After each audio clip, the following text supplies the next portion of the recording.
Problem statement number 1. An open right circular conical tank has height 10 meters and base radius 8 meters. Water begins flowing into the tank at the rate of pi cubic meters per minute. At what rate is the depth h of the water in the tank changing when A, h is equal to 1 meter, B, h is equal to 9 meter? First step, sketch the cross section of the cone first instead of imagining it by yourself to avoid mistake. Put all the given information by the question into the picture. Second step is to determine the volume. Formula for volume of cone is V equal to pi r square h. From the picture that we have sketched before, we can resolve it into two different size triangles. The big one is the real size of the cone, and the small one is the size of the water in the cone.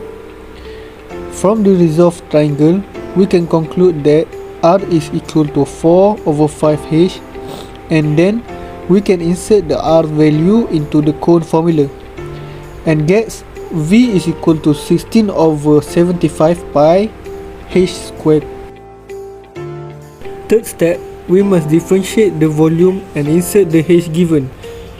dV over dt is equal to 16 over 75 pi h times 3h square dh over dt, where we get dV over dt is equal to 16 over 75 pi h square dh over dt. To answer question A, we must let dV over dt equal to pi when h is equal to 1. Then we will get the final answer. dH over dt is equal to 25 over 16, which is 1.563 meters per minute. Assalamualaikum, my name is Abdul Aziz Yassin bin Abdul Rahim. For problem statement 2, an open hemispherical tank has radius 13 feet.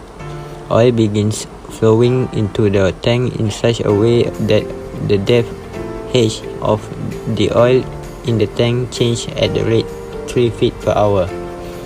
At what rate is the top circular surface area of the oil changing when the depth of oil is h equal to 1 feet? First of all, sketch the side view of the diagram based on how you imagine by yourself, so that you can easily think for the solution. For the next step, we use Pythagoras theorem, a squared plus b squared equal to c squared, r squared.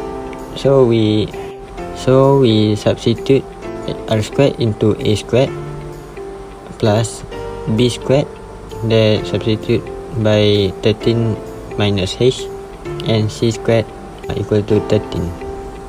So that we got the equation and equation.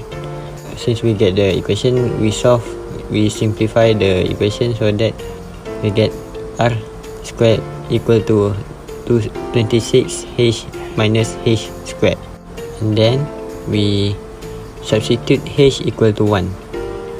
R squared equal to 26 multiply by 1 minus 1. So that r squared equal to 25 and then finally r equal to 5.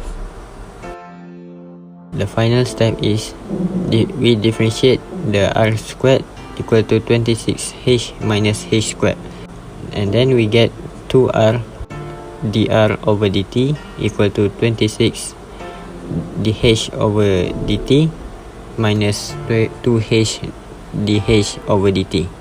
Then we simplify it by divide it by 2, so then we get r dr over dt equal to 13 dh over dt minus h dh over dt.